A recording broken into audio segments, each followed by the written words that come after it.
My internet's been acting crazy. Let me jump back in for you guys. Beer. This guy, he's probably like a penny pincher, you know. He's like, you know, he's eating ramen noodles. He's probably stealing his neighbor's Wi-Fi, you know, to save up for every last little bit that he could DCA into crypto. That's 100% it. I know it is. He told me he hit it big in crypto and he bought himself a sauna. And then when he showed it to me, it's like one of those plastic ones that you wrap around. I was like, bro, that's like the budget $20 ones on Amazon. We lost them. So that's all right. Who needs them anyway? So, man, he'll be back. Give me a little rundown. I mean, how's your summer been? You know, how have you been? You know, last time I watched you, you were doing a lot with Trunk and Elephant. Yeah. I launched my channel. You know, exclusively doing elephant money and kind of trying to do like the educational side of things and try to, you know, teach people basically how like crypto works, the mechanics of it and everything. And, you know, I loved all the mechanics of the protocol. I was really feeling the Bertha double supply shock, taking down BNB, you know, and with the elephant supply shock. And then, you know, BT like had to pivot and go to Trunk instead, where like Trunk is now like the cornerstone of the ecosystem right now. And all of my videos are like, they're like completely like outdated now. Yeah. It's like the tokenomics have changed drastically. So I'm kind of like, whoa, like, all right, you try to wrap your head around that. And what Trunk is doing right now is like super impressive.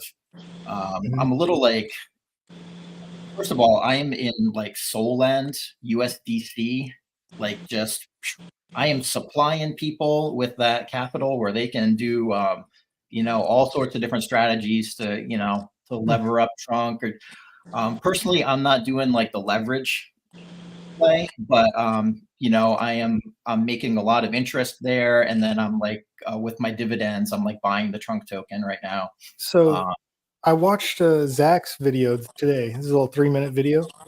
Excellent, by the way. I gave it 1 thumb up because you can't give it 2. Otherwise, Appreciate I would. it. Thank you, sir. But I had some questions about it because I'm still kind of like new to the whole Solin aspect. I'm trying to wrap my head about it. What's so special about it compared? Like, how I feel like it's brand new, but it's not brand new. It's been around for a while, right? This whole lending the USDC on Solin.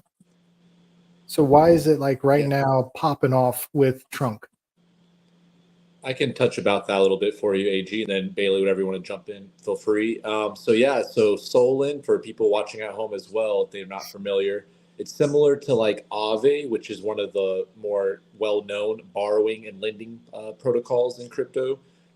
What they made special is saying, hey, we're going to be a protocol in which you can bring your cryptocurrencies, your different, whether it be wrapped Bitcoin on, let's say, Ethereum's case, or USDC or Aave token, or right, they offer a lot of these different cryptocurrencies that they'll allow you to accept them as collateral, and then they will allow you to borrow against them. So let's say, for example, you had a big bag of Ethereum, and you maybe wanted to not sell your Ethereum and incur a capital gains tax, but you wanted to get, let's say, $1,000 off your, $10,000 Ethereum bag that you may have. You want to stay exposed to the asset, right? I don't want to sell $1,000 of Ethereum and only have 9,000 of Ethereum now. I still want to have my 10K of Ethereum, but I still want to access some of that liquidity. So that's what these borrowing and leveraging protocols do. They allow you to take on risk against your collateral, against your cryptocurrency. So Solend, right, with that in mind, what it's doing is it's allowing, from my understanding, it's a permissionless borrowing and lending protocol that's allowing different cryptocurrencies, so some that are not even, quote unquote, the blue chip assets like Ethereum or Bitcoin or USDC, right? Something like Trunk, which is a community cryptocurrency, right? They allow you to now as well create a borrowing and lending market for that token. So what Bank Teller had set up on Solend is essentially a market for USDC and trunk. And so now what people can do, they can supply their trunk and take a debt against it. So once again, it's a form of leverage. It's a form of taking risk, additional risk, and it is a more kind of higher level play. But kind of like Bailey was mentioning, the very easy and like way to win from it is people who want to take that higher risk and take on debt against their position, right? You can be the bank. You can win as the banker. You can be the one who is simply supplying USDC to the pool, single-sided. So I was just literally putting in, however much USDC I'm interested in providing, and you're earning that yield that's being paid by people who are right now mainly borrowing. They might stake their trunk, borrow USDC, and buy more trunk, stake that trunk, borrow a little bit more. So it's a form of like, Okay. maybe you can get 2x or more of leverage, but you're paying a price for it. So I get that. So here's my question that I'm not understanding.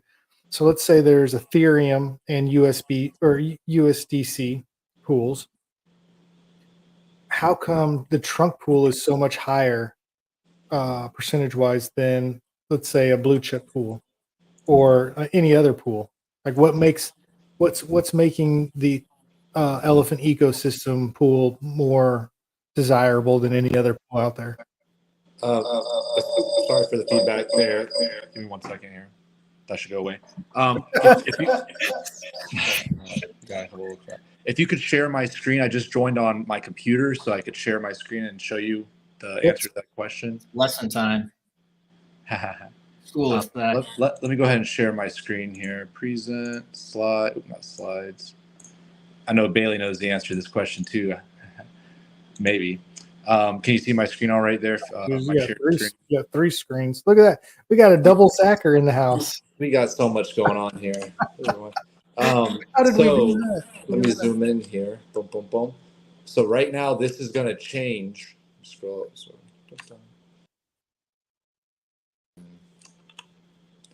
So as you can see right now, the supply APR is at 85.75%.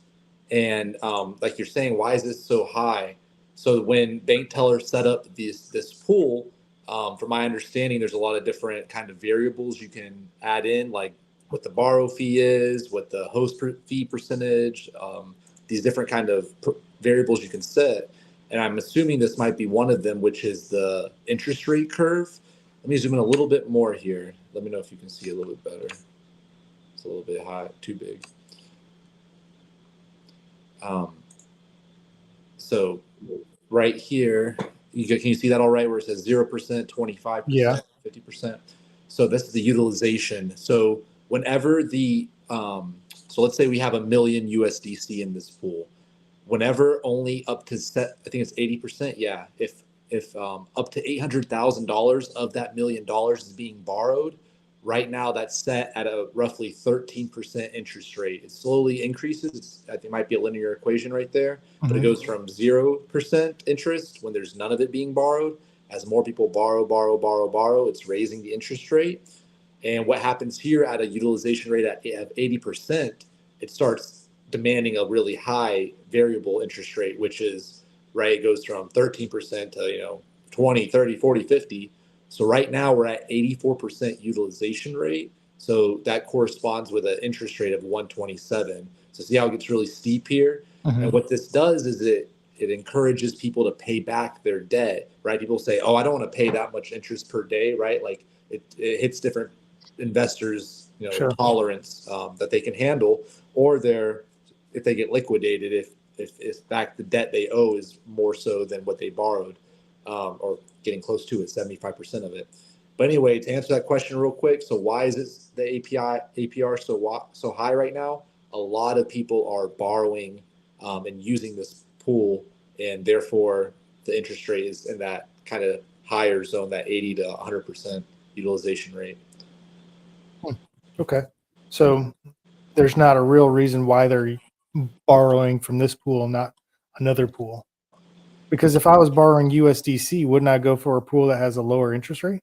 That would make more sense, but you would need whatever collateral is for that pool, right? So majority of these people more than likely are using trunk as the collateral and then borrowing USDC. That's what my assumption would be, not my on-chain analytics, but why most people would use this is because they're holding the trunk itself. But like you're saying, if you're borrowing USDC for the sake of other reasons, right, you're paying a really high interest rate. So you got to really take that in mind and take that into account.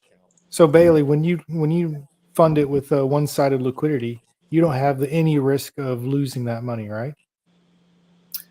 Unless like the smart contract gets hacked or something like that. Yeah, there's no, I'm not, I don't have any leverage or anything like that. And basically it's just, you can keep track of how much you are earning in yield every day. Basically what I'm doing is I actually have in Aave, I have Bitcoin, wrapped Bitcoin, and I'm actually borrowing USDC there. It's about 7% APY.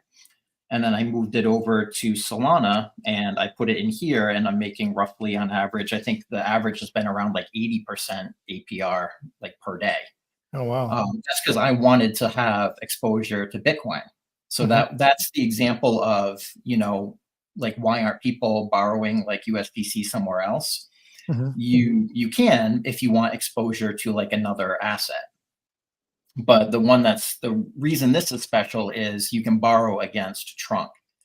And if we know anything about, trunk, it is not on any centralized exchanges, right? So it is completely governed by the X times Y equals K constant product formula there. So basically what's happening is, say if, you borrow some USDC. So say if you borrow like 30% of whatever you put in for trunk, that's like a safe kind of borrow rate. You put in $1,000 of trunk, and then you. I want to interject. There's no safe borrow rate. Not 30, not 20, not 10. No.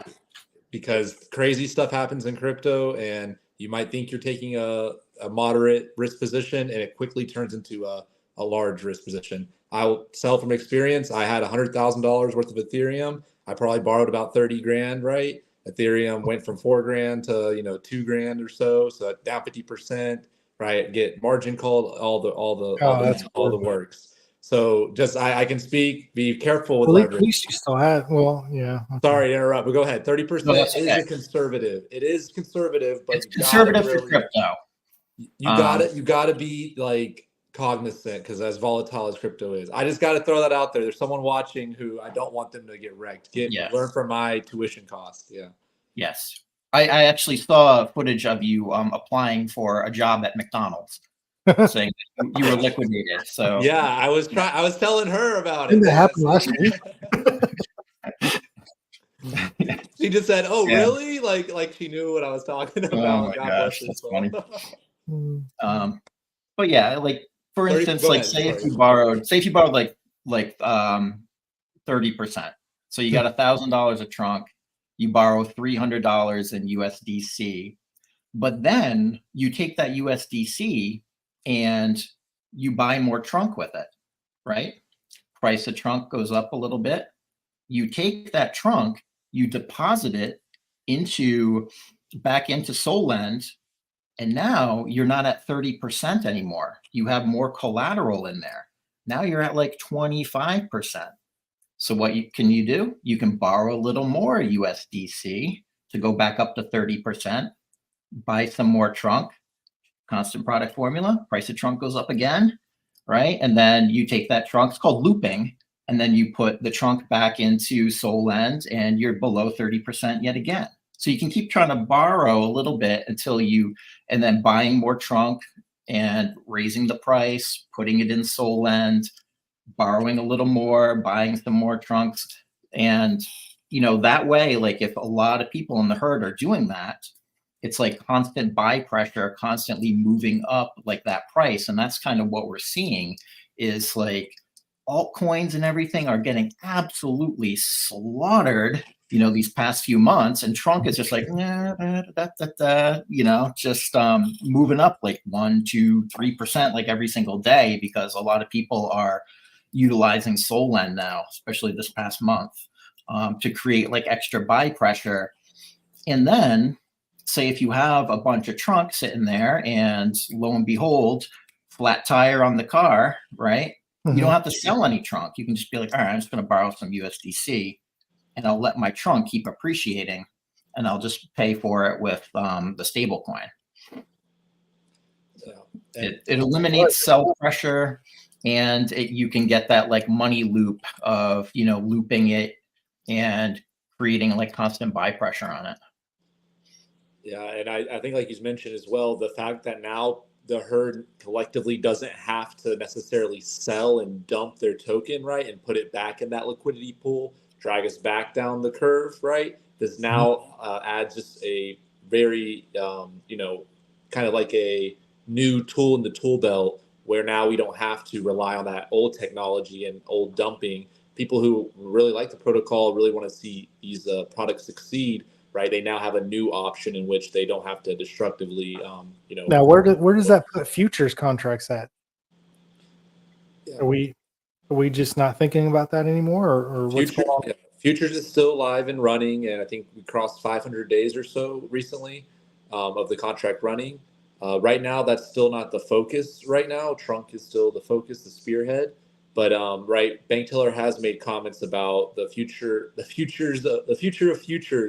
May be up for debate. Right, it seems that the product market fit of something like this trunk USDC pool on Solend has a much greater appeal. And I think a metric he threw out there was, I believe, something like, maybe you guys can quote it if you recall. I got to look in the pinned messages, but something like the amount of value that the Solend pool has created in the last 30 days is what it took futures, 500 days, over a year and a half. So I think what he's leaning towards is that this Solend and this trunk and this USDC high lending, like all of this is what is the focus, and we'll see what happens with futures. But right now, I think there's no official announcement yet, but it's still running. So what's your opinion on the whole thing? If you had to choose one, if let's say you had $200 a month to DCA into, what would you put it in futures, or would you put it into Solend? If you only had 200, probably just buy trunk right now, as that's where all the momentum, that's where all the focus is. But if you do have a futures account, I think you definitely should maintain it, whether that be $200 once a month, or if you're trying to be more, active with whatever the daily rate is. So right now, I think it's like 12 days or so. So you need to compound every 12 days to keep that 0.5%. But overall, I think me personally, right now, I'm gonna kind of throw a wrench in the discussion, right? Because of all this leverage that is built up within trunk, just what goes up must come down kind of thing of with financial wisdom. I've always seen leverage gets flushed out of the system, right? Whether that be in leverage trading when Bitcoin has a correction, or etc. Right, with elephant money and with trunk, right, we're more of a community project. There's less kind of factors. It's more just individual members that will decide the fate of it. However, I think for me personally, I think there may be some sort of flush of some sort, whether that be just a really high borrow rate that starts happening and causes people to dump, etc., or people take profits at $1, whatever it may be. But I think often for me, I think it's not best I think a lot of people are greedy right now because a lot of people are bored in the market. So when they see something like this where trunk is going up, like we mentioned, 2-3% a day, now they can actually get more trunk. Okay, yeah, I got to pay 150% APR.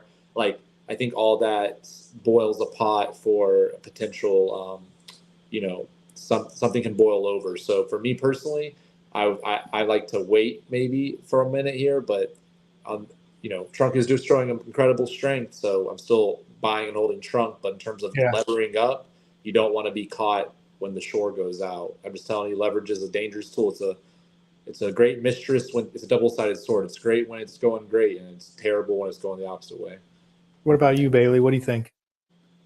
Yeah, for me, my focus has shifted away from futures. I'm kind of done with non-liquid assets. I'd like to have access to my cash And once you get used to like Solend, the USDC, it was like $500 in USDC like last week. Really? And yeah, But well, I how mean, I much? have If like you a don't mind me, decent, like, what do I have to put in to make $500 a week? I have 25K in there. Okay, so 25, and you make about $500 a week. Yeah. At the rates right now, they fluctuate up and Yep, down. on That's that easy. average rate. But Yeah. knowing that, I can make a yield like that and have access to that capital at any time, I can Mhm. pull that out if I wanted to. Like, oh shit, like all of a sudden the market is bullish. You can use that USDC for whatever you need. That flexibility to me is kind of like invaluable. Now, how are you able to pull that out immediately if people are taking that money and borrowing it? And that all depends on the utilization of the pool. Okay. And since the utilization is it's like 80 something percent. And I think BT actually set it up where the max utilization on the pool is 90%. So it will never be like 100% utilized. Okay. So you should be able to pull out. But that is, if it's at the maximum, you cannot get your money out. That's correct. Like if it's actually at the max utilization, that So happened to some people with open leverage earlier. You have to wait until somebody pays it back. But when it is at like that maximum utilization, the interest rate is like really high. So chances are there will be people that start paying down their debts, and then you can kind of get out. But what happens if someone doesn't pay down their debts? Do you still get paid because their leverage, whatever they put on there as collateral? yeah, if they get too much in debt, they can get liquidated, which means that their debt actually automatically gets taken care of by a liquidator. Okay. And what liquidators are there to ensure the health, like of the contract and the So people. so basically, there's no. I mean, other than being a hack, there's no risk, because if someone gets liquidated, you're still getting paid. Correct. Yeah. Yeah, the way I like to think about it, like you're saying, AG is like as the people, let's say you're waiting for your money, but it's the borrowing is just through the roof. Everyone wants Trunk. I want it right now, right? You're getting paid. I think it's 277% APR at 90% utilization rate. So, right, they're just bleeding. They're just bleeding out money, and it's going to you, the lender, and essentially, it's a time game. They're trying to wait till Trunk appreciates, and right, you're just getting paid for that time.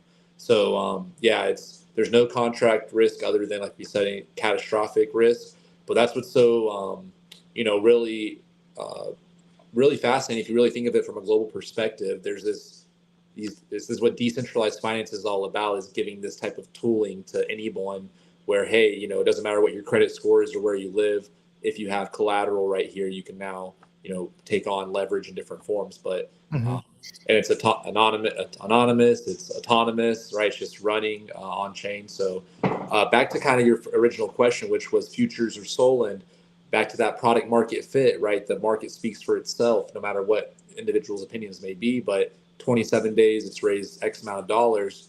This has a greater mass appeal, kind of for the reasons that Bailey mentioned, being liquid, being right in case the market turns bullish, you go back into risk on. Market turns bearish, go back to risk off, so you can just jump back in this thing. I think it really appeals to the greater DeFi cryptocurrency.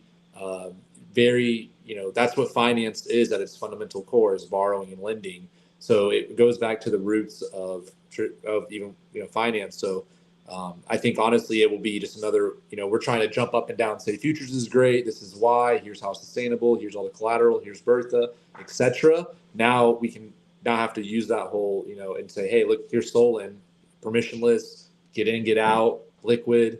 This is the, it's a way easier, I think, to onboard, and for people just to get involved. It's not as cumbersome, which is so important, I think, in cryptocurrency. I wonder why BT went with Solend and not made his own, basically, clone of Solend on the Elephant Money chart or website. I mean, they made an own borrowing and lending kind of protocol, I guess. Mhm. I think what he was really trying to do is Solon's an established, it's kind of like Aave, right? So it's kind of like, do you go to, do you want to get listed at, Walmart? I'm just saying some, large carrier. Do you want to get listed there or have your own little e-commerce store? So if you can be, I guess, with the pack, be with the bigger eyeballs, then I think that was an established technology. He doesn't have to reinvent the wheel. He doesn't have to reinvent these contracts that are already proven.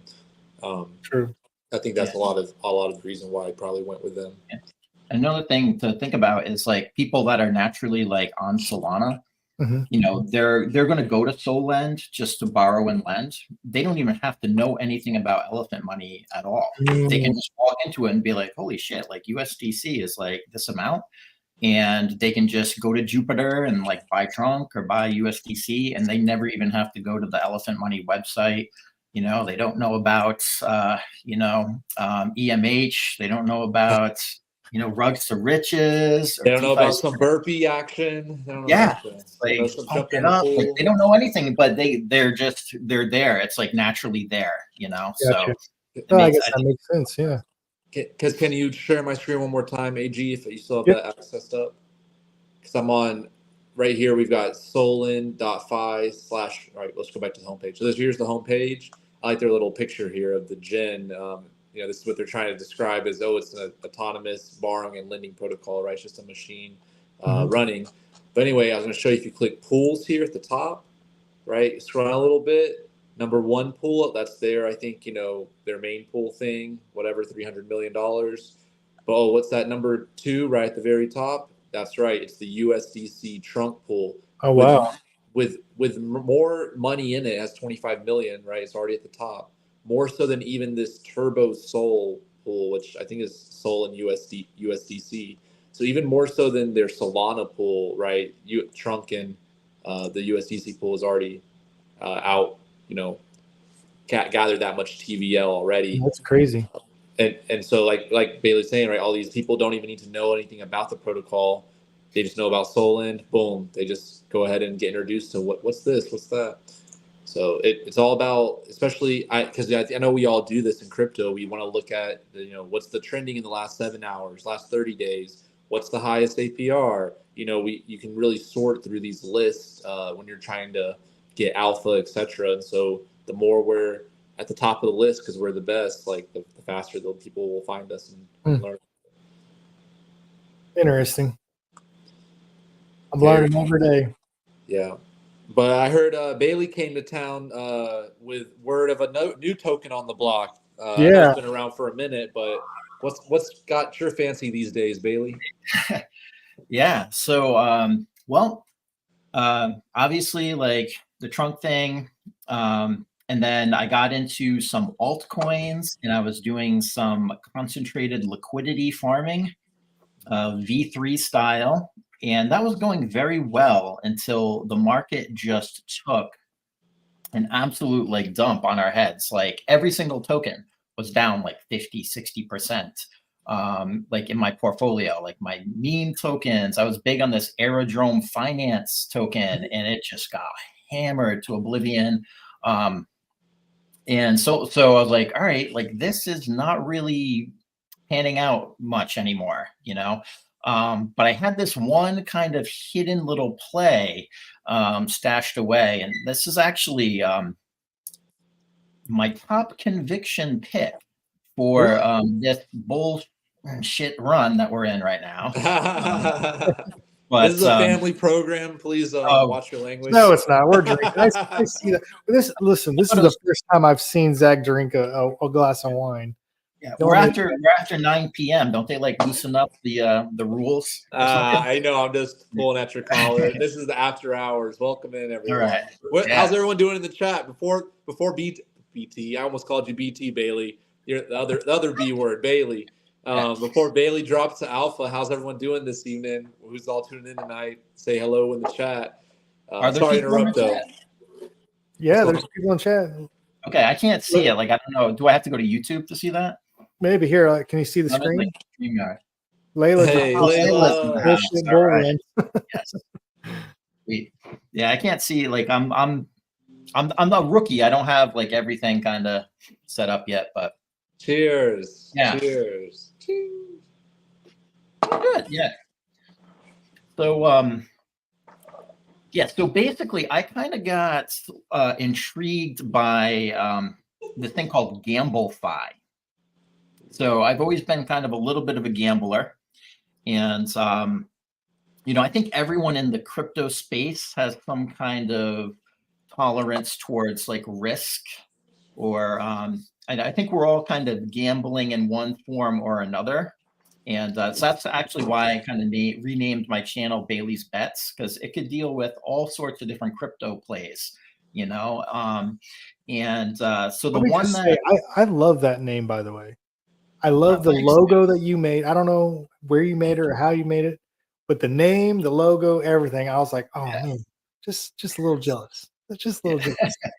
Yeah, I made that with AI. I was like, Did you? Okay. just like, yeah, I just started throwing out just some things to put in there, Mhm. and then it's amazing. Like it comes up with hundreds of different, you know, pictures to choose from. It's wild. Nice. Yeah, but yeah, so I got intrigued last year in 2023 by so GambleFi, and there was this token called Rollbit. And I don't know if you've heard of the Rollbit token. But basically, like Mike Dre kind of like was like, "Hey, dude, you should just check this out." And so Rollbit was an online casino that originally came out on Solana, and then after a couple years of existence, they moved over to Ethereum, and they rebranded how they did their tokenomics. And basically, they created this buyback and burn method through their like revenue and profit. So they would make like X amount of profit on their table games, X amount of profit on their sports book. And they had like they have crazy things like you can do 1,000x leverage on certain stocks and things like that. You get liquidated in like a minute. It's ridiculous. But Or you change your life forever. Either one. yeah, yes. I should work for Rollbit. I'll be a shill. Yeah. So anyways, so like I was like, all right, like that's kind of cool, because what ended up happening was you could see that, all right, like the casino makes money because people play there. They're taking that money and they're buying back the token from the liquidity pool. And what happens when that happens? You know, they're putting ETH into the pool, they're taking out their token, and the price is going up. So while like most things were kind of crappy last year, with the exception of like Elephant, you know, Elephant was doing really well in the bear market. All of a sudden, this Rollbit coin starts to go like parabolic, and it started to like really kind of catch everyone's attention, myself included. So, you know, I got involved with buying some of the token, and I did some liquidity provision for it and just kind of started following it. And then I came across the project that I'm into right now. It's called TGC Casino, or TG Casino. And they were actually coming out with their pre-sale. And their pre-sale started, it was around like September or so of last year, September or October. And I started just looking into it because it had similar tokenomics, or that similar idea of the buyback and burn method for their token. And the problem with Rollbit was they didn't start off their token in a way that eventually melded well with what they were doing, because they actually ended up having like, it's very centralized. Like they actually have a lot of the supply themselves, the Rollbit team. And it's a little bit, they've been accused a little bit of like some market manipulation, because it's on like a set schedule of when all those buybacks like occur. So like there's been some shenanigans, like a lot of front running and things like that, influencing the price of the token. This is So Rollbit? yeah, Okay. RLB. It's on Ethereum. And so it ended up actually kind of, the luster of it kind of died off. So when I started to get into this project here at TGC Casino and I started researching it, everything that I saw like made total sense to me. So it's a small initial supply, and it's non-inflationary. What I really liked was the team got 0 of the tokens. There was no team allocation at all. Basically, anybody on the team had to buy their way in the pre-sale, just like everybody else. So I really like that because that makes, that the team wants the token to be successful and to succeed. Like they're not getting free tokens that they can just dump on people's heads like a lot of these projects. But I noticed that the buyback and burn mechanism was there. And so I was like, all right, like I'm going to buy some of this token in the pre-sale. So I ended up buying over $5,000 worth, because if you contributed over $5,000, you also got this NFT, this high roller NFT, which we'll talk about. So I was able to get one of those. And that's kind of how I got started with it. So I discovered it and bought into the pre-sale in November. Their pre-sale raised over like $5 million. And I've been in the community and in their Telegram group every single day since November. All right. And yes, and Layla's in there. Coin Hunter, you might know him. He's got some as well.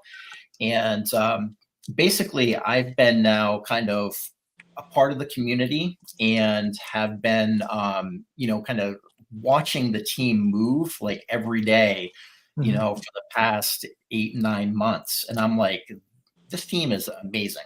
All right. So the leadership of the team, this guy's name is Pit Boss. Right. Okay.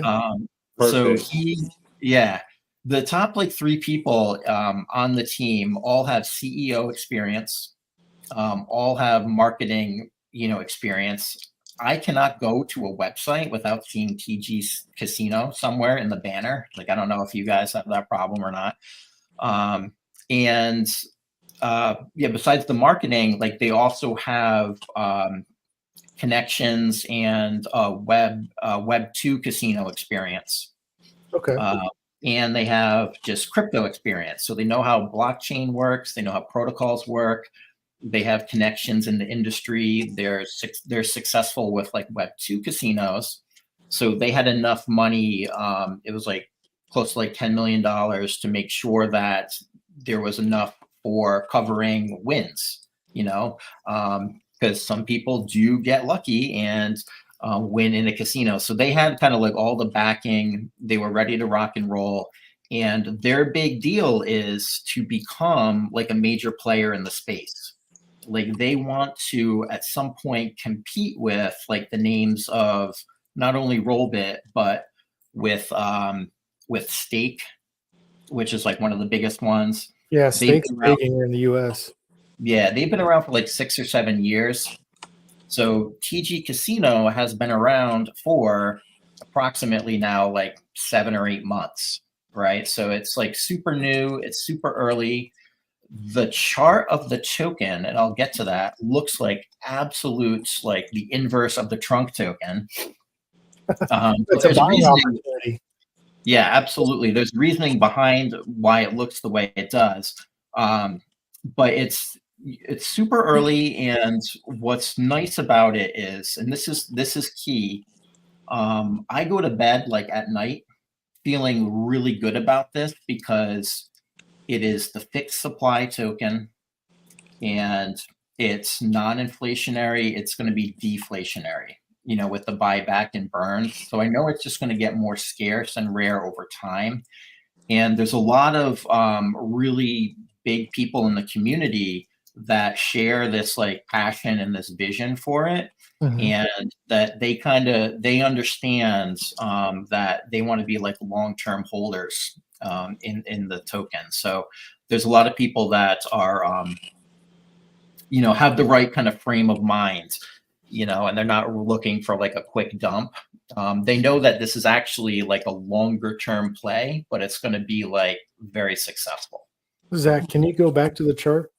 Yeah, I'm turning on my VPN real quick. I was gonna see if I can check out the actual main website. It wasn't loading. I was assuming it may be because of my situation. Yeah, So, you have to. Yeah, you have to. It depends on where you're at, but let's see. Can you home, see my home of screen the now? free, home of the free. You're not so free to go onto every website you want to. So I can't Yeah. see your screen for some reason. That's okay. Here, let me turn off this wind screen. I think that's why I got my VPN on. Now, can you see my screen? I got. No. Give it a couple more seconds here, and I'll try it again. Give me one moment here. Let me refresh. That's really cool, Bailey. That's a lot of good information. My first question I was going to ask, you mentioned, or I think AG mentioned stake.us, which is probably one of the biggest online casino, Yeah. whatever places people play online.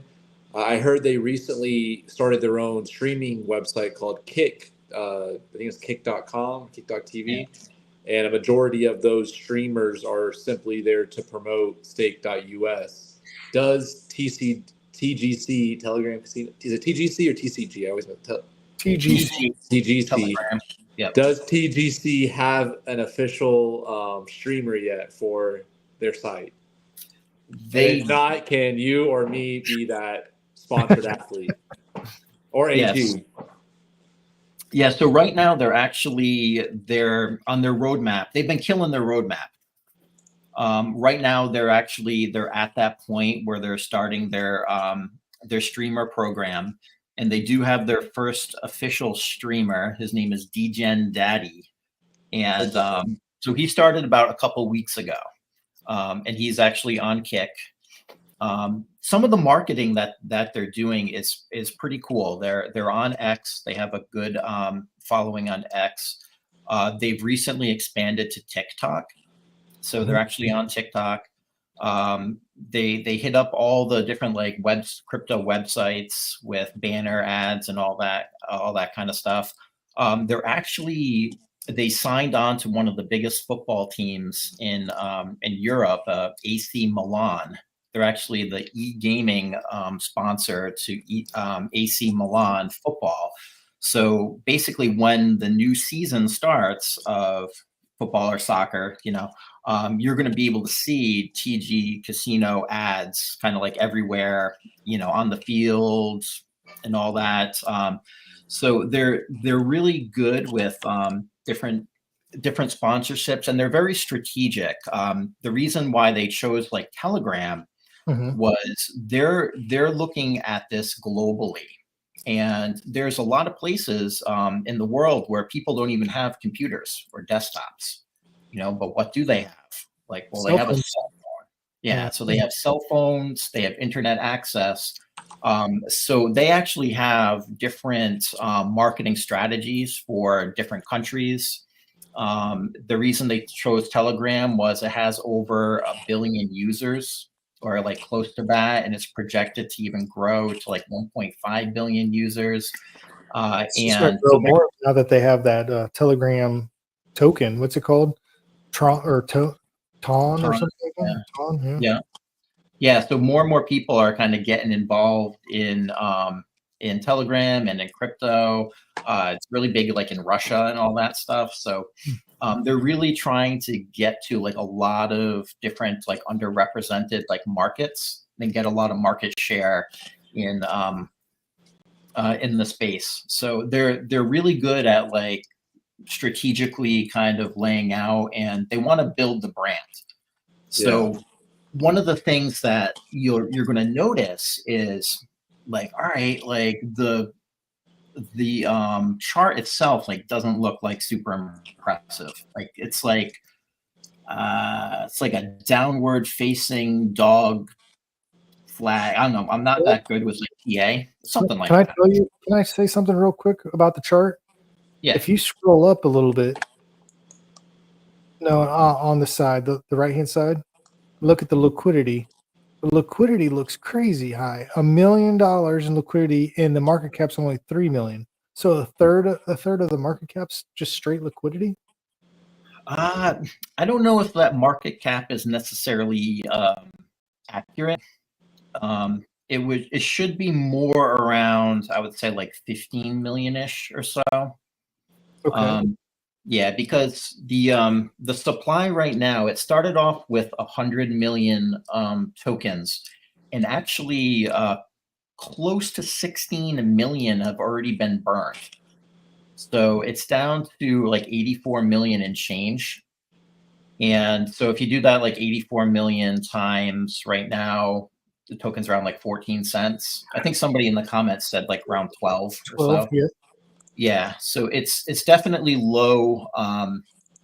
It's definitely low market cap, but Well, I don't think that's low compared to the. Well, I'm sorry.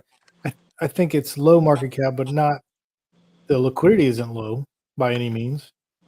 no, it's not too bad for a newer project that is, that's just launched about 6 months ago or so. Mhm. Yeah, it's not too bad. But one of the things that you do look at though is with the liquidity is that when you can have like lower volume here, and it actually moves the price like quite a bit, right? Like if you look at it, like you have 51,000 buys, 39,000 sells, so that's only like a 12K difference, and you're up like 11%.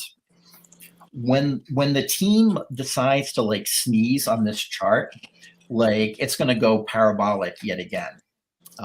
What's happening actually is they've been very frugal with their buyback and burn, and they've been very kind of transparent with the community, and they're like, hey, look, like right now we're kind of like in our growth phase, like, and we're kind of like a growth company where we're more focused right now instead of sharing the profits as frequently and buying back and burning the token as frequently.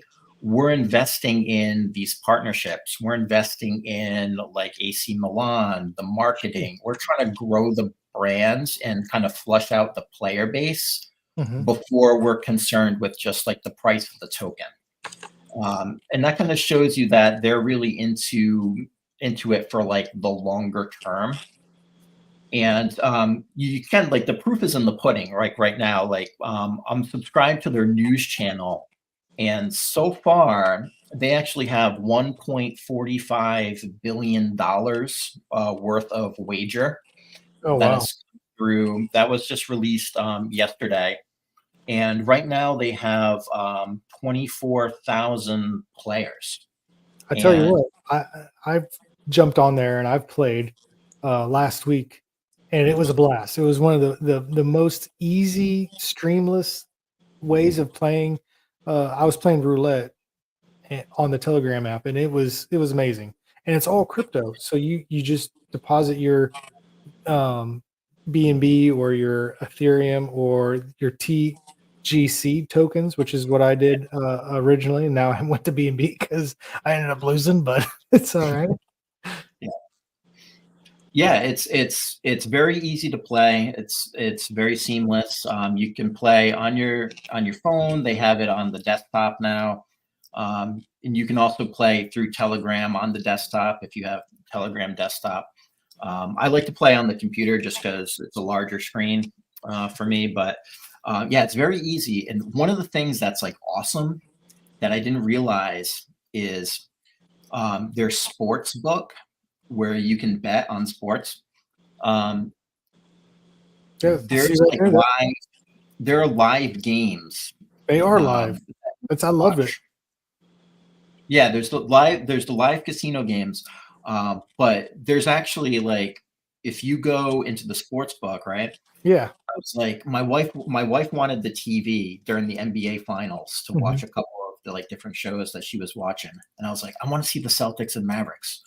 I just hopped into like TG Casino into their sports book, and it said like live on the NBA game, and I just click it and it goes right to the game. You can like Really? watch the game.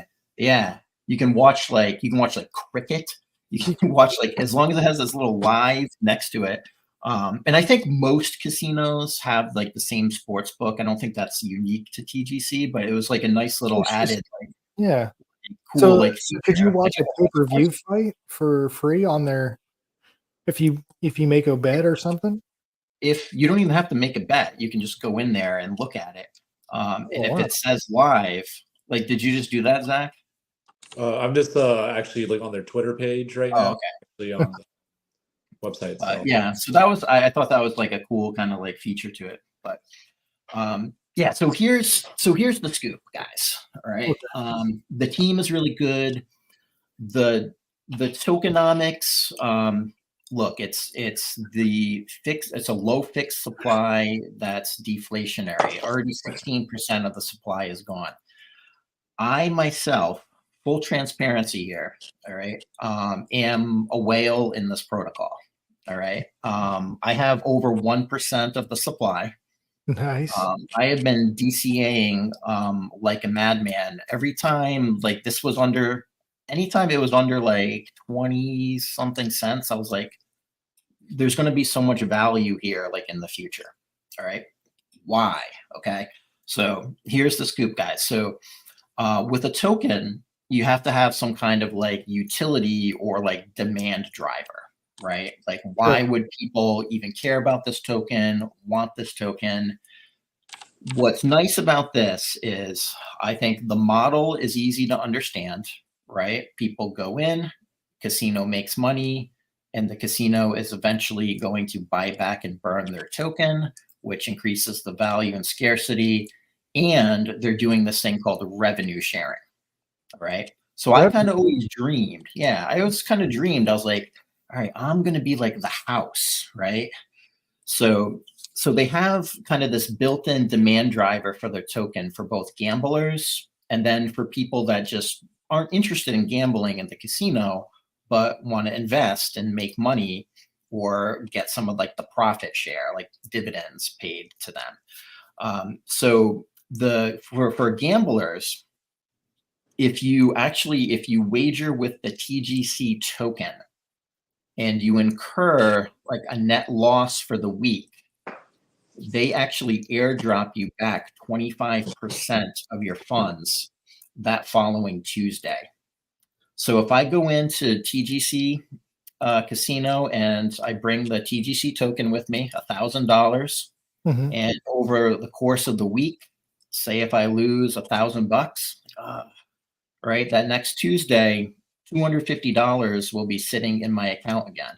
And I can be like, all right, like I'll try to play again, right? Even if you don't lose all your money, like say if you lose $100, right? You bet on a game, you lost $100, they're going to throw $25 back at you, the next week.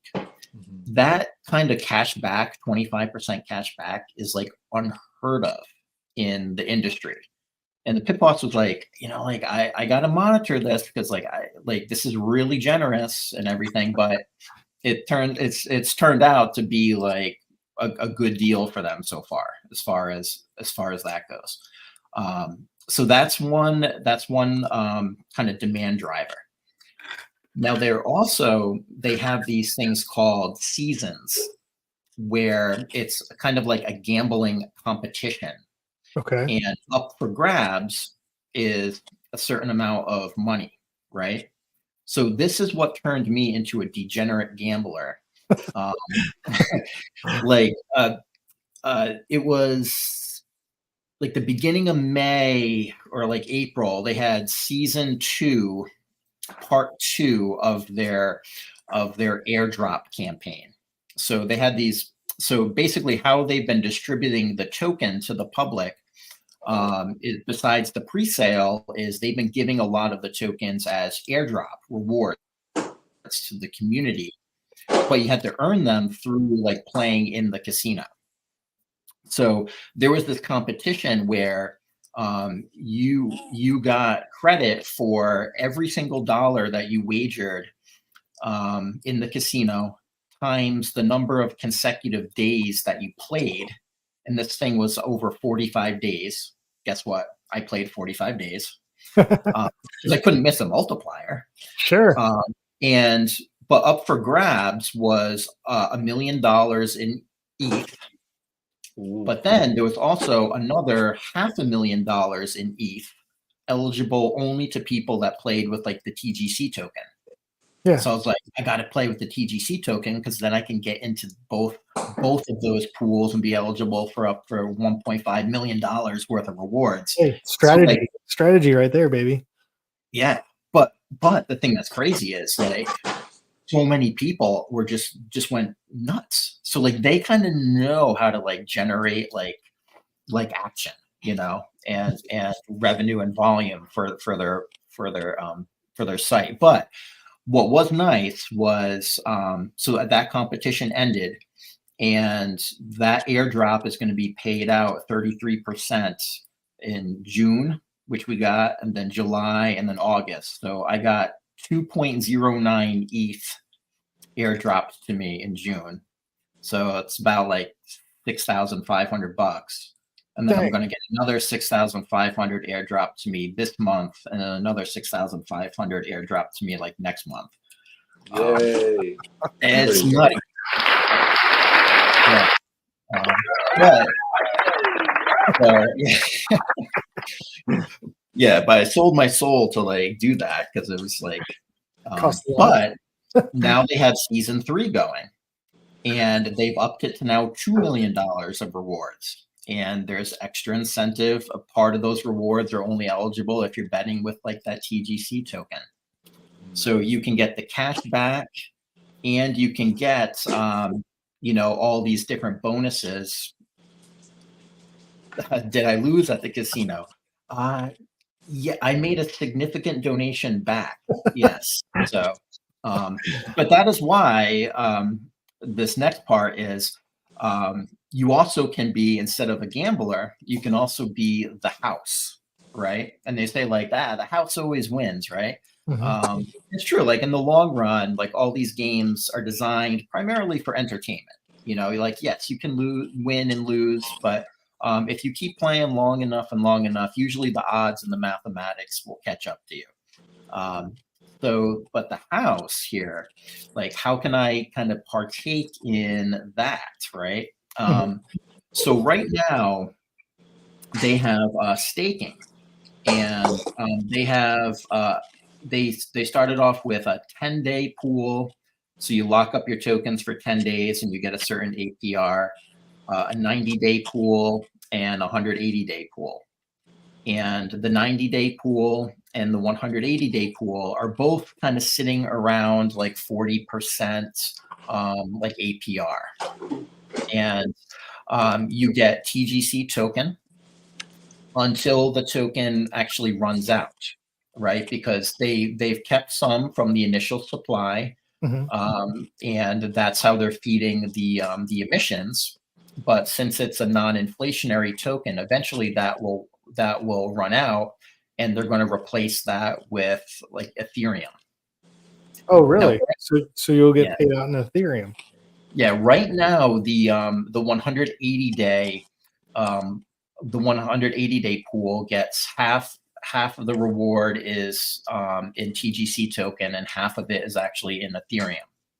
So they load up and they put Ethereum in there, and that gets dripped out to everyone that's in that staking pool. So I've been making close to about like $150 a day just from staking in the casino. Now on top of that, how much have you put in for staking? How many tokens do you need? well, you personal? no. So I am like, what percent of supply was kept back for staking? I can look that up. In a minute. But yeah, so I have a significant portion. I have like 800,000 tokens.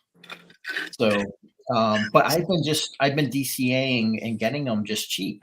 Like every time it's like in the teens, I'll buy another couple thousand, just put it in. So let me tell you this story. Zach, you'll like this. So I'm ready. I got into it about 4 weeks ago, and I bought 23,000 tokens.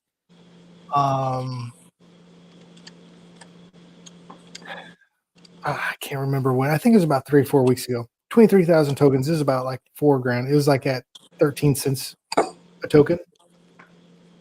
I took 3,000 tokens, moved it over to TG, started playing. It was roughly $600. I took it up to $2,000, and I was like, "Yeah, I'm feeling pretty good." The next morning, I get on.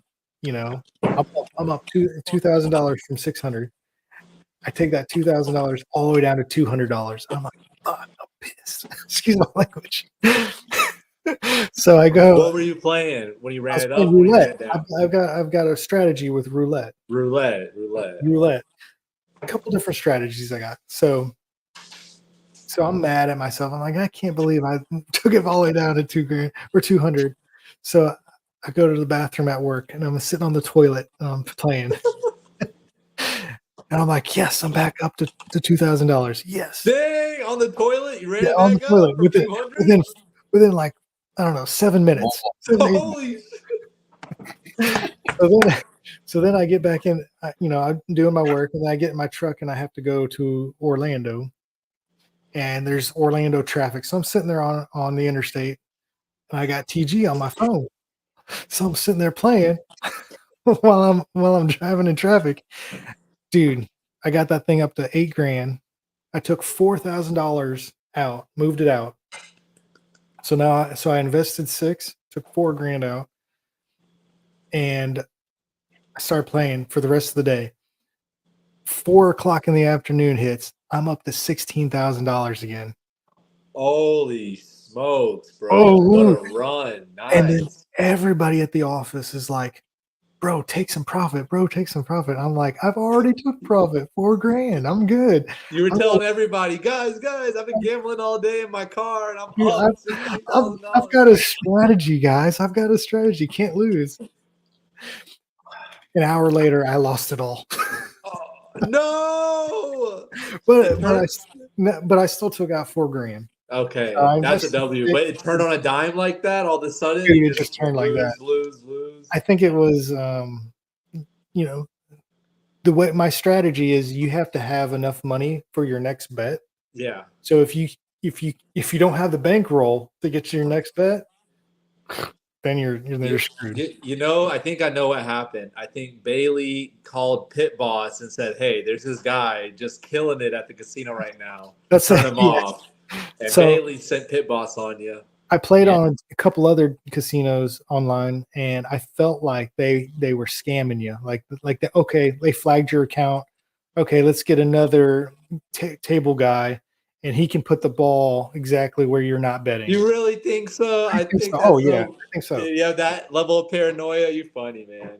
You're funny. Listen, I've been to the Hard Rock, and I was up like $3,000, and they brought in a new guy to the table. His name was Benjamin.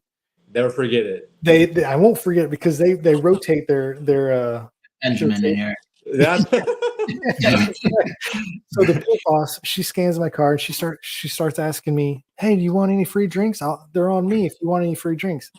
Dude, it's like $20 a drink at the Hard Rock.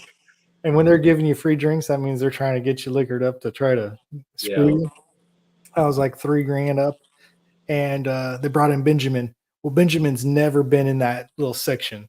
They rotate every 20 minutes. They rotate. Well, Benjamin comes out of nowhere and comes in, and he starts putting that ball in every freaking dozen that I'm not playing. It's pissing me off, dude. And I was like, "Come on, Benjamin, what are you doing to me?" And he goes, "Trying to bring you back down to earth, buddy." That's what he says to me. Yeah. I was like, "Okay, I'm cashing out." Yeah. I was with my buddy. I was like, "Watch this. I'm going to cash out, and it's going to land right on the dozen that I'm playing." And sure enough, it did. I'm like, "This guy." So Bailey, that's a lot of good information about TGC. What do you feel? Like you mentioned, it sounds like it's really good utility. Sounds like they have incredible offers that other casinos don't have, such as that 25% rebate. That is unheard of. Like if people who are legitimate gamblers, like I don't know where else I would go if I heard there was a casino in town that offers such that, because sometimes you have winning weeks, sometimes you have losing weeks. And to have that kind of insurance on deck, that's super, if you're into gambling, that's something that seems super appealing. What do you feel that is, I guess, it's very new. Like you said, it had its initial kind of launch. It's only 6 months old. What do you think it's going to take to get it to the next level to really have it be a dominant player in the online casino space? Yeah. So right now, I think one of the things that will help is once the chart starts looking a little more juicy, that'll get like on more people's like radar, like green candles. They're like, ooh, you know, Yeah. and because like once people start discovering this, and it's not going to take a lot of capital to really move the price up because the liquidity is only like 1 million. And so why the chart kind of looks the way it does is there was like an initial like FOMO. And I was like, dude, like I was telling everybody about this, like, you got to get in. And it went up like right away to something like, it was like 80 something cents. But what I discovered, because this is the first time I've really been significantly engaged in a project, like right from the start, right from the pre-sale. Mhm. And what I've discovered is it takes time to actually, release like the token and then have the tokenomics eventually like mature and kick in. So basically, like every single time, like there's a lot of sell pressure initially because they've had the early bird season, then they had season 1, and then they had season 2 part 1. So all of their competitions where they airdrop tokens, they're releasing a lot of those tokens just out into the market, right? So what's going to happen is naturally there's going to be sell pressure like on the token. In addition to that, people have been in staking for a long time. So naturally, there's some people that are selling the token, their token rewards for that passive income. So there's been a lot of sell pressure as the initial supply of the tokens have been being distributed for what they were earmarked for. Somebody did ask how much was earmarked for the staking rewards. Initially, it was 20% of the supply. They've moved some things around a little bit. Yeah, so it's initially it was 20%, but they've made adjustments along the way. Like one of the things they did was for that season 2 part 2 airdrop, they're like, you know what, we're not going to be giving out the TGC token. We're going to be doing Ethereum. The season 3, they're going to be doing Ethereum, right? So they've recognized that there is a lot of sell pressure initially on the price when all of these tokens are getting released, right? And they're kind of like not really worried about the price because they're like, you know what, guys, like we're in it for the long haul. We are investing in marketing right now. So the buyback and burns, they don't actually have on a set schedule yet. Same with the revenue share. So there is actually revenue share as well, which means they'll actually take a portion of revenue, like $500,000 or so. They've done this once so far, and they will actually airdrop that to everyone that's in the staking pool. So like, Really? hey, if I had 1% of the staking pool, I'd get 1% of that revenue share. Wow. Now the goal is eventually to make both the staking and those the revenue share portion and the buyback and burns more regular once the casino is older. But as it is only like 6-7 months old, they're investing a lot of their profits just trying to build the brand and get more Sure. players. Building the business. Yeah, and one of the things they said too was some people were like, well, like Rollbit like has it on a schedule, like when this is going to happen, when they're going to buy back and everything. And they're like, we're never going to tell you when we're buying back because they don't want to like have market manipulation, Like they kind of do it like stealth, low key, and then like Pit Boss will send it to like the burn address, and then like he'll put it in the news and whatnot. So they're really cognizant with like how the game is played and how it works. And one of the things though that really kind of gives me that nice kind of release as well is like the team didn't get any free tokens. They had to buy in on their own. So all of like the moderators, all like the floor men and floor lady who's like awesome that are in like the Telegram chat, like they all have a stake in the success of this, right? So everyone's kind of working towards eventually getting this like up and going. Yeah, throwing my 2 cents, kind of like you were mentioning earlier, how they have the first streamer. Like it sounds like they have a very strong business model, and like you mentioned, there's 24,000 players.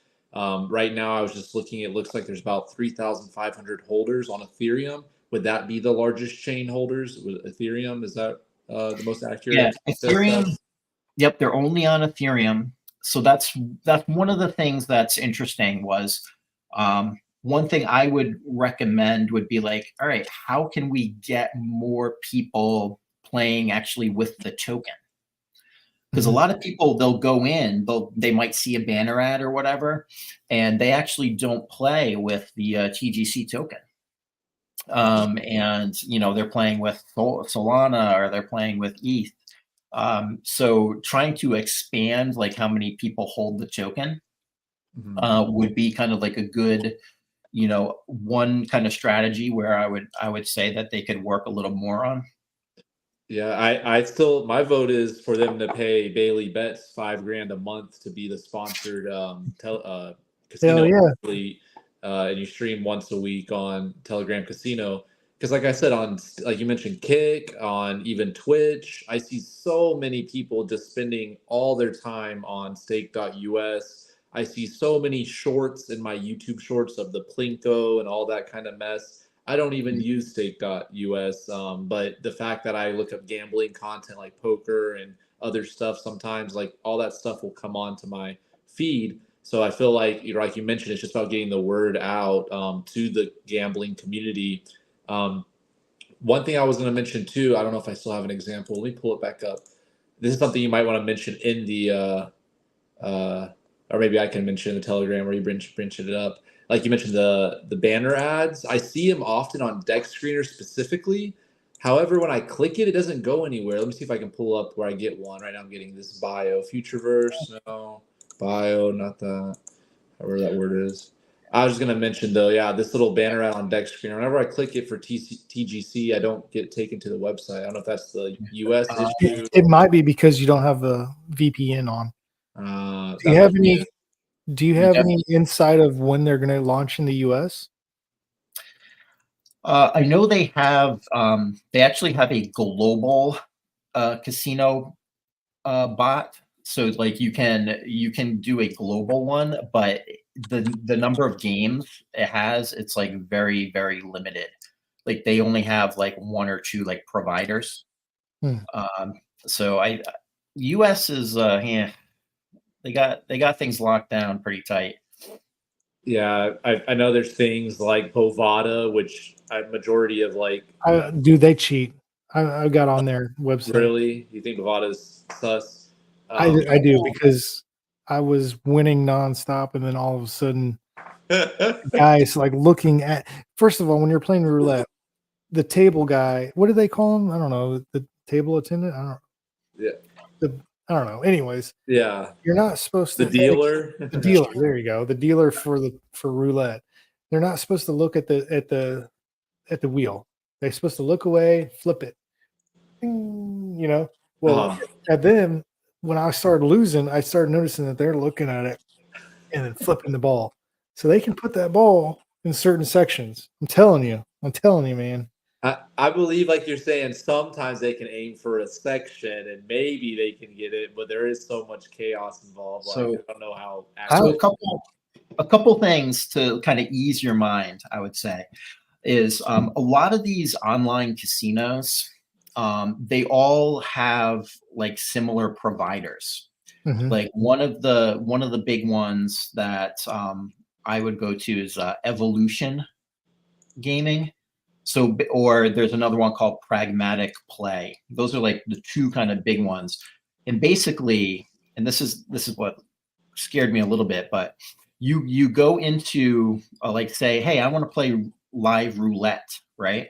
You click the Evolution Gaming roulette, and there'll be like 4,000 people at the table. Okay. Now, So there's not 4,000 people in TGC Casino, yeah, but like they're all getting fed into this one table. So it's like when you have so many people playing and they're betting all sorts of different things, like they're not like targeting like one specific like sure. individual. So That's why I would only play like those live tables. I don't trust like a like because then you can go in to do like a video one and it's like just you on there. I don't trust that like at all. But yeah, I will say that with TGC Casino, the team is like super nice. So like you go into Telegram, it's really cool. Like you'll see all these wins pop up, like big like slot machine wins and everything, and people are always like congratulating each other. They take like the business very seriously. Like you win, you do not have to worry about getting your money. Like someone won $1 million. Wow. And they paid him right out. I've withdrawn, like I had like $30,000. I withdrew it and it was in my wallet in a matter of like 30 seconds, no questions asked. So it's kind of like they understand if they want to actually be like a major player, like they're not playing little rinky-dink games with people. Like they treat people well and with respect and everything. And it's a funny community too. Like they like to joke around. So a lot of people that are hanging out in the Telegram group, and they've trying like different casinos. They're like, I kind of like the vibe of this place, like the team's pretty cool. They always have at least 2 moderators in the Telegram group at all times, helping people if they have issues and all that kind of stuff. So it's a really well run organization. I know most of them are from the UK. They're not like officially doxxed, but I know that some people, they're known in the casino industry. Like they do have connections and everything, but they're not like openly like a doxed team. But sure. But So- you can talk to them so easily. Everyone is accessible like every day in their Telegram group and everything. Bailey, I got your screen share up. Do you want to kind of give us a rundown of the website, and maybe you don't have to play, but maybe show us some of the live games to show people? Yeah, sure. So, yep. So here's the casino itself, and you have all. And this is on Telegram, right? This is actually on the web. Oh. It'll look similar in Telegram.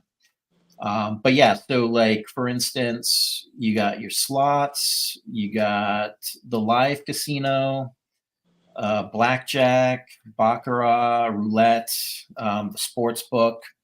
All of that is available. If you go to just tg.casino, this is what will come up if you want to check out the like the tokenomics or anything. There is this token page, and then you can get like the white paper, all that information. If you end up buying the token, you can buy the token off of, it's on Uniswap on the Ethereum network. And let me tell you guys this, a lot of people got scared off at the beginning, and rightfully so, with like the gas cost. They're like, oh my God, like it's on Ethereum mainnet, like I'm not touching it or whatever. Gas has been like super cheap the last couple months. Like it's been a lot better. And like it's been like a transaction has not, it's like $8 or less lately. Yeah, like the other day, when I bought some, it was like a $2 gas fee. It was really reasonable, so that shouldn't be a reason to kind of like scare you off. But then here's like the staking page. I wonder how well that works as a metric in terms of, buy when, transaction fees are low in terms of, buying Ethereum or maybe any of these tokens. And then right when network fees get high again, when all these people are showing up to the party late, right? Maybe you should sell then. I'm just saying, I wonder how that back tests. But go ahead. Yeah. Sorry about the casino Oh, layout. that's Yeah. okay. And another thing that's like really cool is, and it kind of shows you like the trust in kind of the project and the long-term prospects is like, we're at an all-time high for the percent of the TGC token that's actually like staked. So there's like 64% of the tokens that are out there right now are actually locked up like in these staking contracts and the staking pools.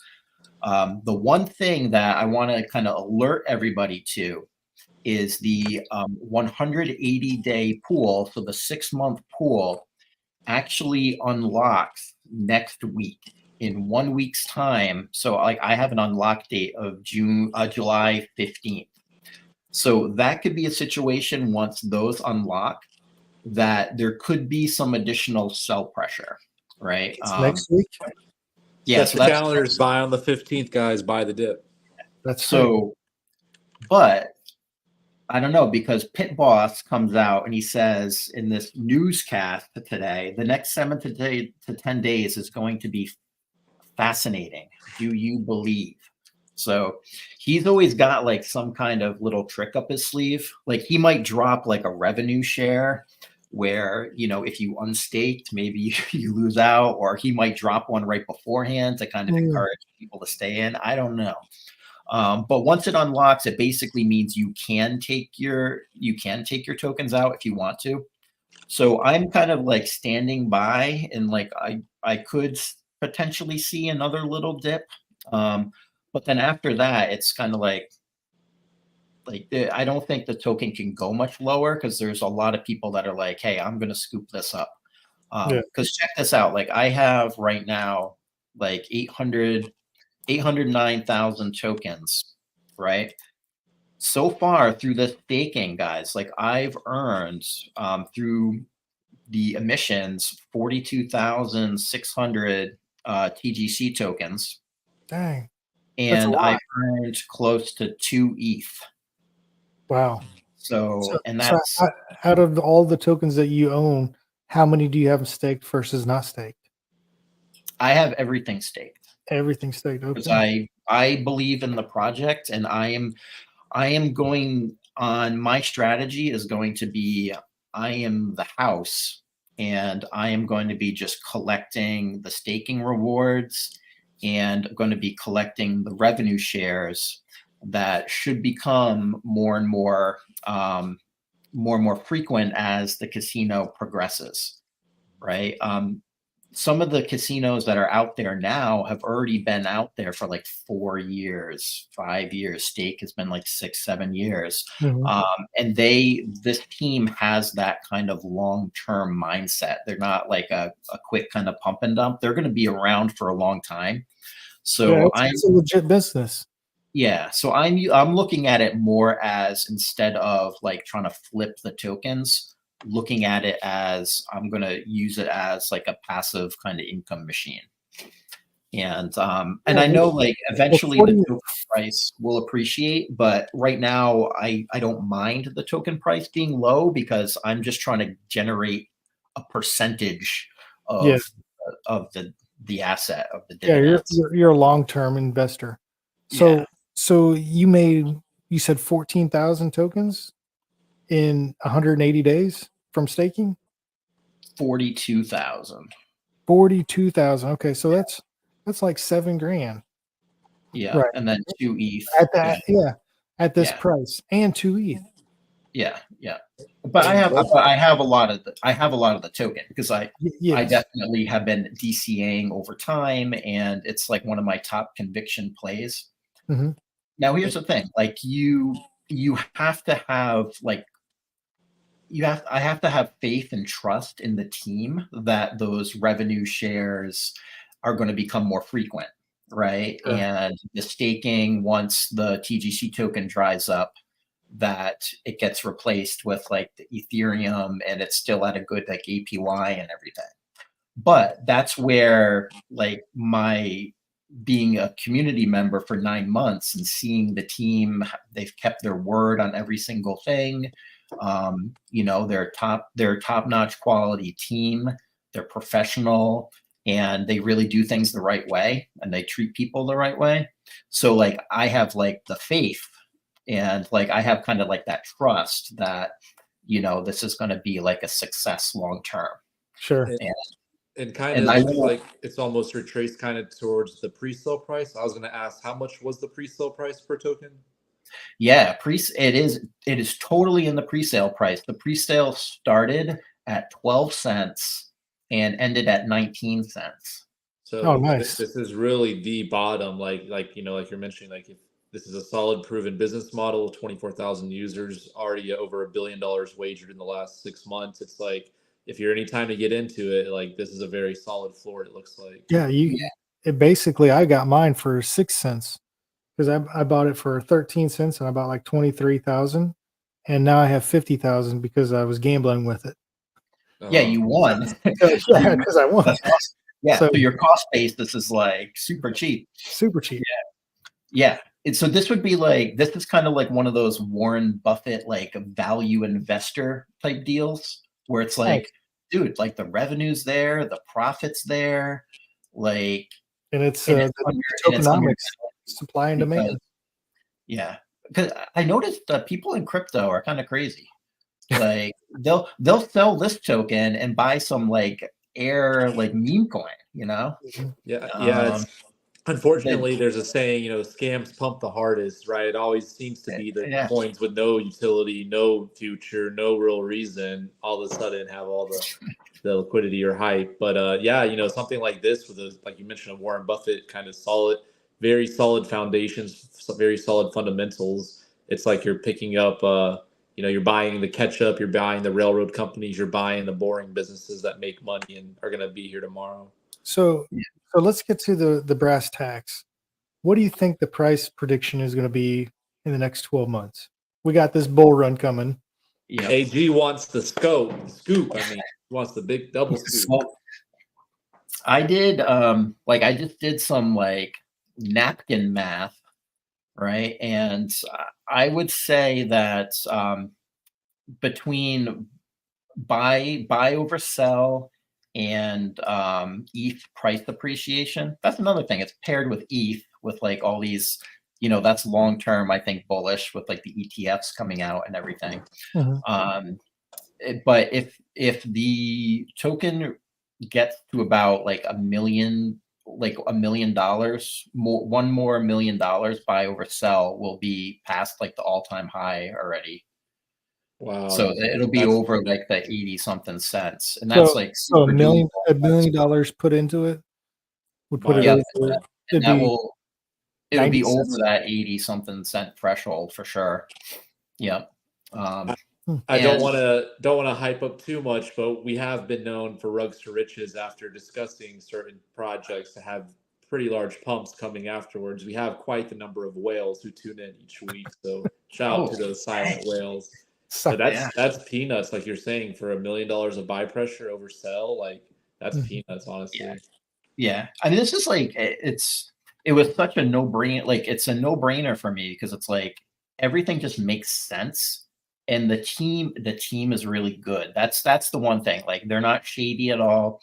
What I would encourage people doing if they are like interested in this at all, join their Telegram group and just like hang out in there a little bit and just kind of like watch, see the vibe, see you know how business is conducted, and like wait a week, see what happens with that unlock, right? And then you know make a decision there if like it seems like something that you'd want to get involved in and whatnot. But you'll see that it's a really good vibe. They have tons of support for everybody. Another thing is like they pride themselves on like if there are games that you can adjust like the return to player, so like how generous it is, they have it at the maximum. You know, they want people to have a good time. So it's something that I've been involved with now for like 9 or 10 months, and like I'm super comfortable with the team. All the there's a lot of regulars in there, and like the biggest whales in there are like all friendly to the project. They understand that it's more of a long-term project. It's not a meme coin, and everyone's really looking forward to more of the buy and burns and the revenue share and getting that up and running. But people understand that you have to build it as a legitimate business, so it's like it's patience. And that kills a lot of people in crypto, they're like, oh, man, they want it now. Patience, like this token price is down, like they're looking at the chart like day to day, and so it's like, like you gotta understand and trust like what's happening there. So Bailey, I don't think Zach's ever seen the live casino thing. Can you go into on your screen like Monopoly or Mega Money, like one of those fun ones where that's live? Zach, you're gonna like this. This is pretty funny. Okay, let's see what they got. This ain't no boring. No, man, it's fun. It's like a talk show. It's like a game show host. This ain't no 3-card poker boring table here. This is some special games here. See, I might have to. While you're pulling this up, that it's always been one of my interests in, like you're mentioning, owning equity in like a casino, right? Like you're mentioning, the house always wins. And there's never been, once again, until crypto, an easy way for just an individual to have revenue share capability, to have, right, you can stake and then, potentially be earning what the casino's earning, right? The only real insiders who get that kind of special treatment are people who work in the casino industry, have, very, lucrative positions that are probably rare to find. So it's always interested me in the DeFi space to find like a DeFi casino. And I had there's just one project back in the day, but there's been, like you mentioned, multiple cryptocurrency kind of casinos. But I was in one where they were selling NFTs for equity, kind of in the platform. But the issue they had was acquiring active users. So that's always the $1 million question. And it seems like Telegram Casino, with their team, with their already history of 6 months right now, having 24,000 players, it's like that's the main problem, right? Is having active people who like your casino. So do that Mega Ball one. Sorry. Definitely interesting. For Crazy Time. Crazy Time's a fun one. Crazy Time. Dang, yeah, AG knows all these games. You should be. Dude, it's fun. I just like it because it's just entertaining to watch these people. I don't know if. Whoa, what is this? He's like, the Price is Right. What's that? Oh my days, number 2. You can have. There'll be people. It's like a game show. Like they could live out their childhood fantasy of being like. Is it okay chatting with moderators? Of course. He still does his job, guys, and he does it very well. So yeah, that's so close. It really is awesome. We'll be the. They actually have. So this is Evolution Gaming. So they have, like, right now there's like 58,000 people in here playing all sorts of different games.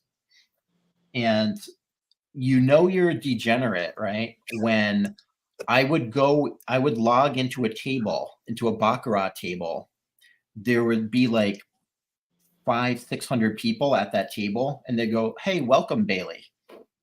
Oh, like, no. It was like, oh my God. I'm flagged as some kind of like, whale VIP. Like, oh my gosh. Oh my gosh. That's funny. It's hilarious. But they got it's crazy. Dude, it's fun. This is a fun website. Like Football Studio Dice. It's like a fun website. Oh yeah, Deal or No Deal. Like, it's what, you can play Deal or No Deal. Yeah, I have a true story. So I picked the $1 million case the first time I played Deal or No Deal on CBS.com, whatever. Like, oh really?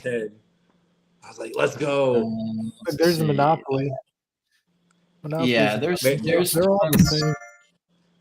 maybe AG next week we might need to be playing a game of this while we're doing the Rugs. I'll have to get TG on my computer, and then we'll play. All right. I'm still blown away. You ran up $16,000 in traffic on this website. It's wild, bro. That's wild. Dude, from $600 to taking out $4,000 and then up to $16,000. Dude, I had 111,000 tokens, and I started with, I don't know, 3,000 tokens. It was a lot. That's wild. So you have actually participated in season 3. So at the end of this, you will actually get some kind of airdrop. All right. Hey, you might get it $600 back. Maybe a large portion because you have to play every day, and there's been people that have been putting up millions of dollars of volume in one day. Yeah. It's crazy. Like betting like $5,000 a hand at blackjack and stuff. It's wild. Yeah, I did it for like 5 days. Yeah. But I would say this, make sure with gambling, it's only fun and it's only money that you can afford to lose. 100%. And that way it keeps it fun, and if you feel like you're doing it too much, you gotta cool down and I think of it like this. You have a budget, you go into it. Yeah, you go into it with a budget and say, hey, I have X amount of dollars. I'm expecting to lose it all, but it's entertainment. It's my entertainment. It's like admission to a movie. This is what it's going to cost me. And I was going to take my rent and put it on here. It sounds like I could follow your steps, AG, and make it happen. That's funny. You got to have a strategy. So my strategy is the Fibonacci numbers. You ever? I remember. Yeah, we went through this. We'll have a roulette stream sometime so you can demonstrate live. We should do it on TGC and let's see you run it up. Let's see you do it again, huh? Let's see you do it again. Listen, next week we'll do it. And Golden will be on here too, so he'll want. Bailey, do you want to come back next week? Yeah, I'll have to check my schedule, but if I can, yeah, for sure. You got the summer off. What do you mean? Dude, I'm a slave to kids, man. I never know what's going on. But he's always educating the next generation, whether it be math or gambling or ownership in business. Let me tell you what. Gotta show the people. Goldwyn and I both decided to do a YouTube channel because of you two. We watched both of your channels. Yeah. Nice. That's awesome. Yeah. And now I think you have more subs. You guys are on fire right now. What do you have for subs? We're at 1,700, I think, something like that. That's almost awesome. 1,800. Yeah. Yeah, that's great. We had a big growth spurt, but then it slowed down. I think it's because of the crypto summer. So yeah. I don't know. But we're talking about the hottest projects. All the real ones are tuning in, so you got to know. Yeah. Got to follow the Rugs2Riches. We're gonna show you the way. Hey, you can win a bunch of money at the casino. Go stake it in Solon. Be earning that cash. Get ready to buy the Bitcoin dip. Man, you're just cashing out all across the market. That's the thing I've been screwing with my head. I'm like, do I put USDC into Solon or do I put it into coins like TGC where it's low right now? The market's down. I should be buying coins. That's my personal opinion. I would say this because I had that same dilemma, right? I think everyone always does. I think you should start a very small bag of USDC, even if it's like $200 and put it in there. Start and make it where it's a bag that you intend to grow. Like it's so hard because, like you're saying, when you have like $5,000, maybe you have $2,000 cash, and you're like, do I just kind of keep the cash and let it grow, or do I take risk on? For me, like the way I did it is I'm gonna have cash pile. It's not gonna be touched. It's kind of like having, like a bag I'm going to touch and a bag I'm not going to touch kind of thing. Yeah. Yeah. Well, see, that's where the dilemma comes with futures or Solon. I've already got a futures bag. Do I keep feeding that or do I slowly start moving it? That's a good question. I don't know. It's so hard. Like you said, with futures has more of an uncertain future, whereas something like Solon seems a little bit more concrete. But who knows with crypto? I think the safe bet is to just roulette. Do it again. Have another bullet in the chamber for roulette.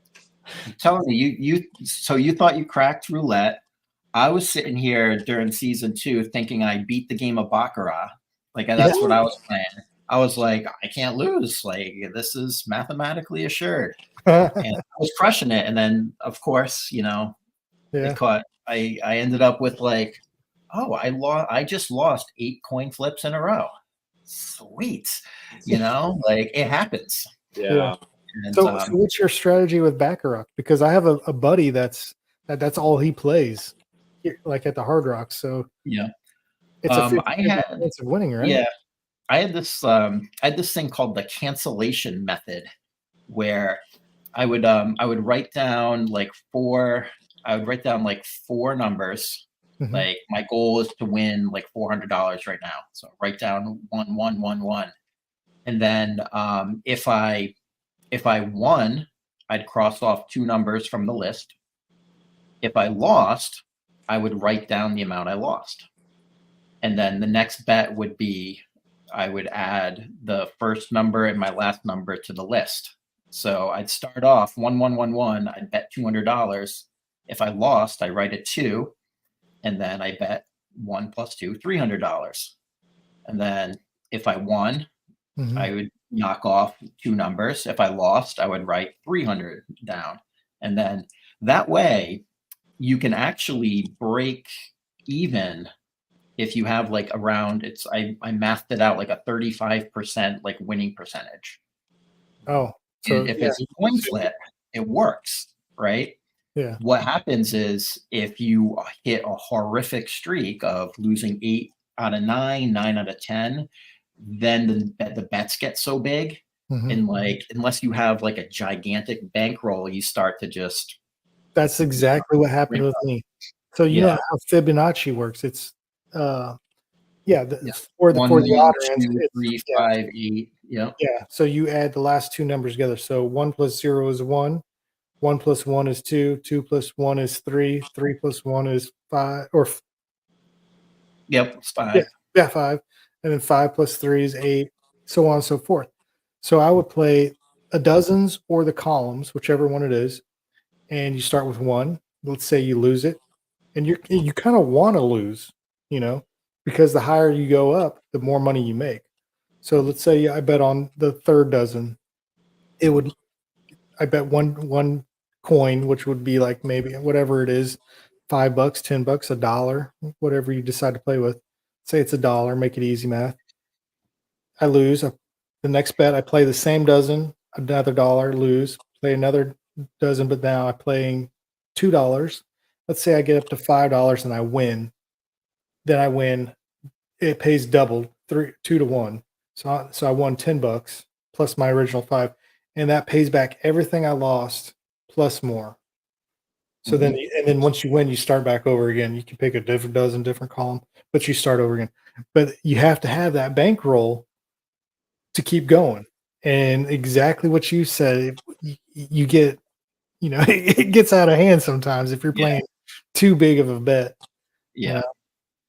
Yeah. So that's a little risky betting on just 1 dozen or 1 column, because like your variance would be higher because you only have like that like 30% win rate. Yeah. So I played it where I was playing 2 dozens at a time and doing basically that same technique, but I was doing both, but you had to have a bigger bankroll, of course. Yeah. So once you hit, then you're like, okay, now I'm focusing on this one, hit that one, then I'll start over again. Yep. So it's like they added those 2 little green numbers to ruin our plans. Gosh. Yeah. Well, it's only 1 green number on TG. You're playing European roulette? You got to play European, man. Yeah.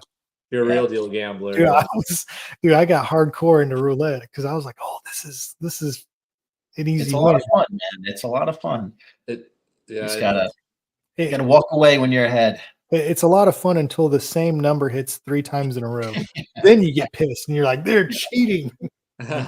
Until Benjamin comes in. Yeah, until Benjamin comes in. Yeah. That's too funny. All right, guys. Well, I think we had a good show. It's been an hour and 45 minutes. Yeah, time flies when you're having fun, man. Yeah. All right, Bailey. Well, thanks for coming on, and let's see what happens with Goldwyn. If he, we'll figure out a show for tomorrow, maybe or not tomorrow, but next week, And if you're free, come on and we'll play some baccarat and roulette live on the show. All right. So yeah, just closing thoughts, guys. So like TGC Casino, real business, real revenue, real profit. That's going to be supporting the price of the token, and you can get the token pretty cheap right now, like pre-sale prices. And you've already seen kind of like you can look at 8-9 months of good track record of the team. So it's something. I don't promote anything that I wouldn't get involved with myself. I would convince my mom to buy this. So, like I believe strongly in it, but do your own research and check it out for yourself. It could be a good opportunity. Nice. Zach, I just remembered we have to do a spin for the Earn Network. Okay. Do you want to pull up a? Sure. What are the numbers I got to put on the wheel today? 1 through 99, I believe. 109 or 999. 1 through 999. Sure. Is my screen still being shared right now? Yep, it is. Bailey, do you want to pick a number? 1 through 99. Yep. 69. Okay. Now I don't know what we're playing for, but we're gonna roll it anyways. So let's hold on a second. Let me do the intro to this. So,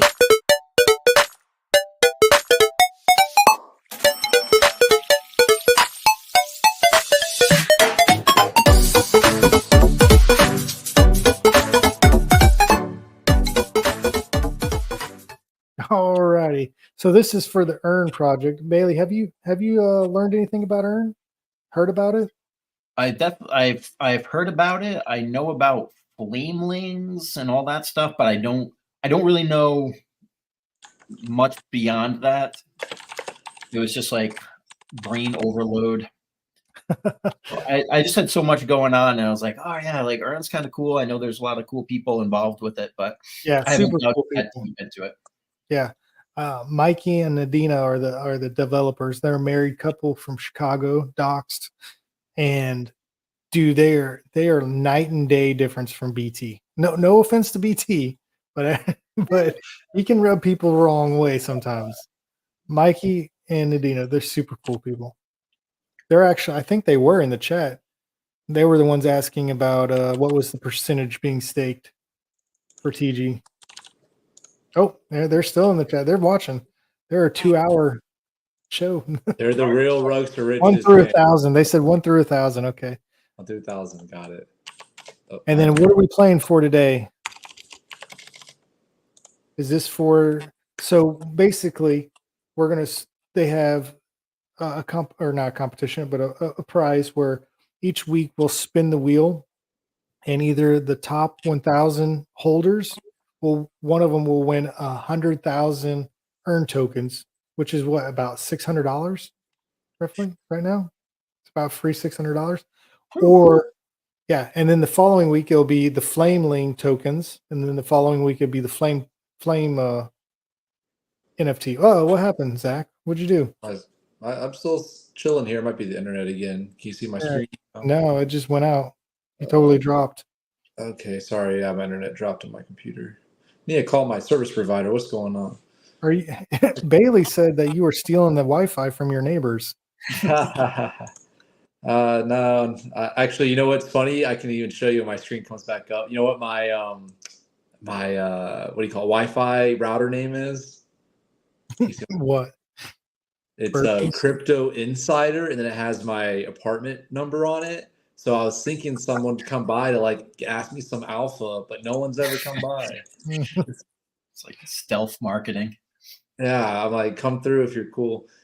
Still nothing on your side. Let me refresh. Should I just pick a number 1 through 1,000 then instead? Correct. Well, you already said 69, so it can't be that one. You gave me 1 through 99. Is it 1 through 1,000? Yeah, it's 1 through 1,000. Actually, we got to do 2 drawings. Yeah, 1 second. In the spirit of like the TGC Casino, you could do 777. Oh, the lucky sevens. There we go. I like that. We need 2 numbers. Okay.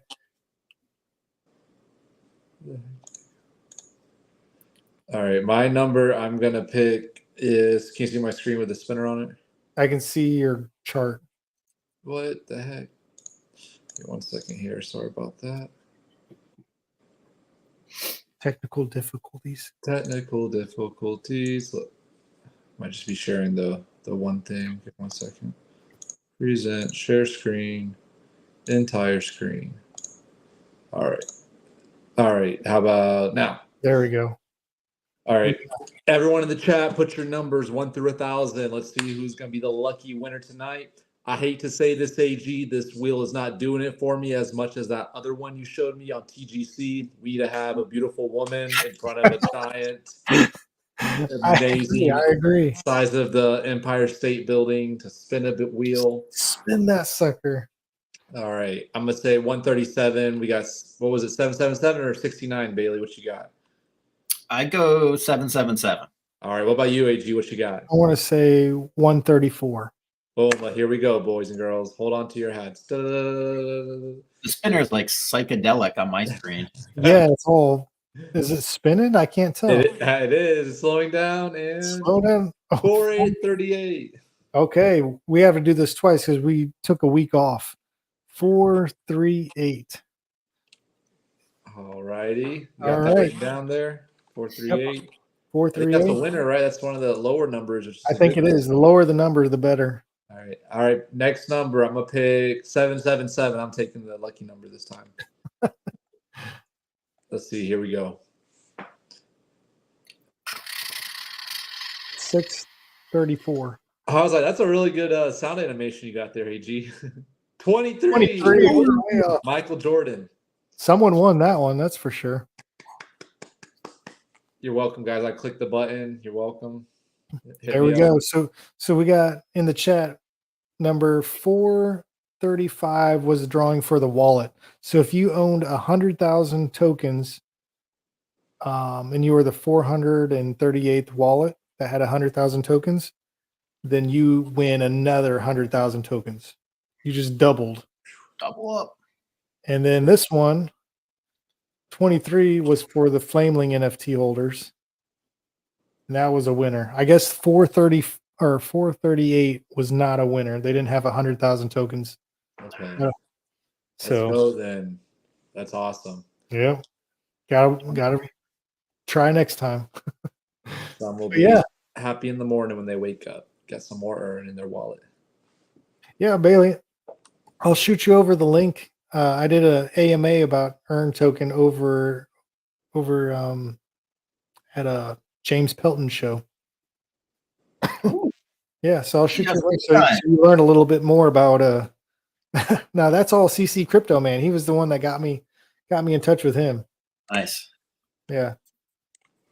You guys are gonna be flying up the charts before you know it. You'll have that announcer on the real wheel giveaways before you know it. That would be a lot of fun, actually. If we could hire just a nice, good-looking model, just yank a wheel. It sounds like, Bailey, they know you on a first-name basis. Maybe you could put in a good word for us. Yeah, really. It looks like you spent enough money. They should at least reimburse you for something. Yeah, right. Well, you know what? I'm definitely gonna send this show over to the TG Telegram group. So you might get some more subs and exposure that way. Well, I appreciate it. Yeah. All right. Sure. All right. Well, we're gonna get out of here. It's been it's almost 2 hours now. So definitely try to come back on the show tomorrow or next week. We'll try. Right. We'll do some gambling. Let's play some poker or something. Okay, that sounds good. All right. We'll see you guys later. All right. Thanks, everyone. Take care. Peace.